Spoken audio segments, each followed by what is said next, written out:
Good morning, very good introductions. We're presenting Mount Alexander College, also known as MAC.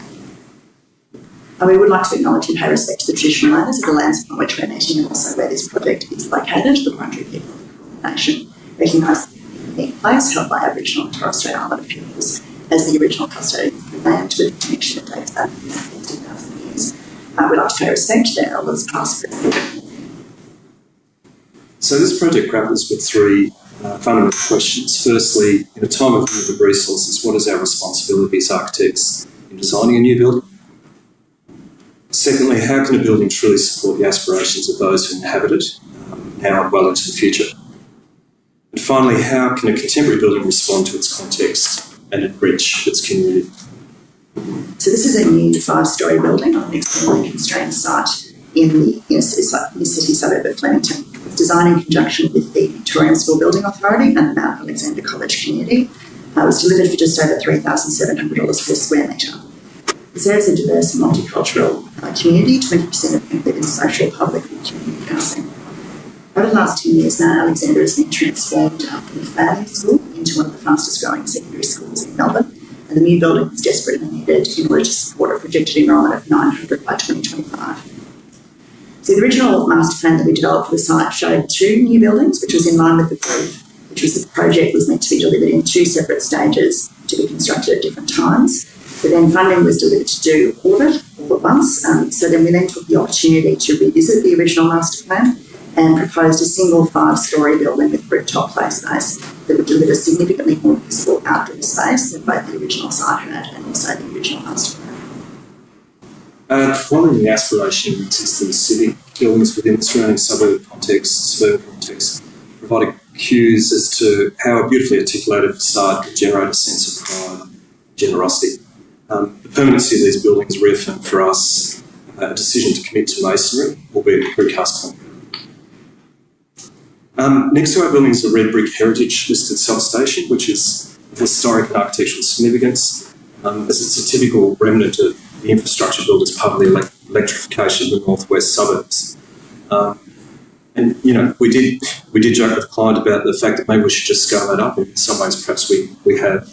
The budget and site constraints didn't allow us for formal gymnastics, and so our focus was on the articulation of facades, which are formed from a precast concrete panel with a red oxide.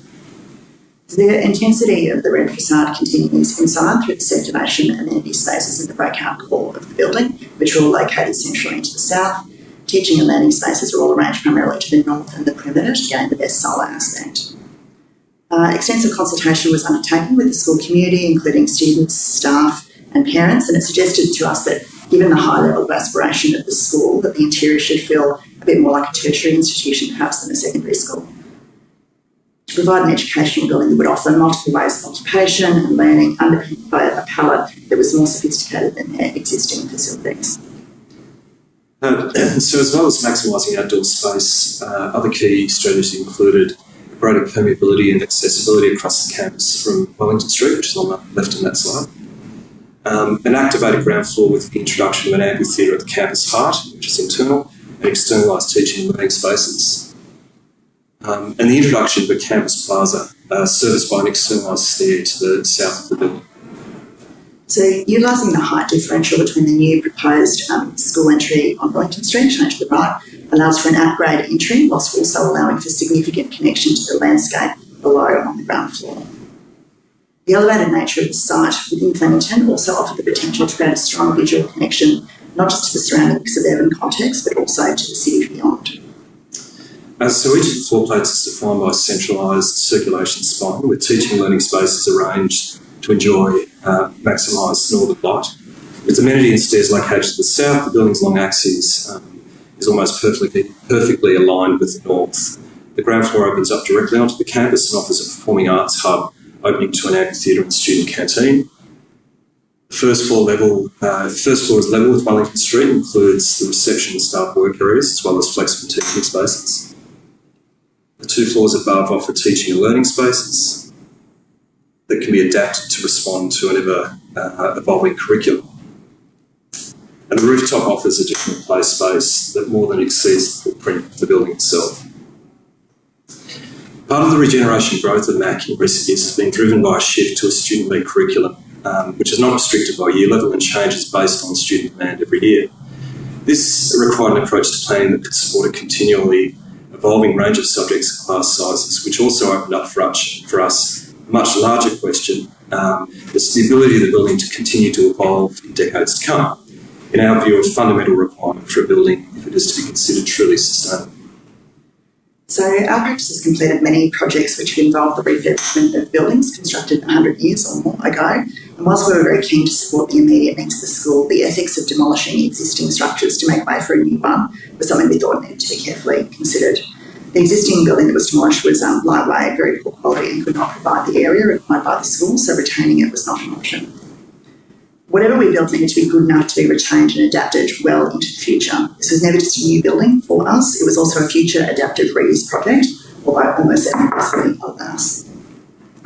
MAC seeks to serve the immediate aspiration of its school community, which is incredibly high, without closing off future possibilities, including that it may not always be a school.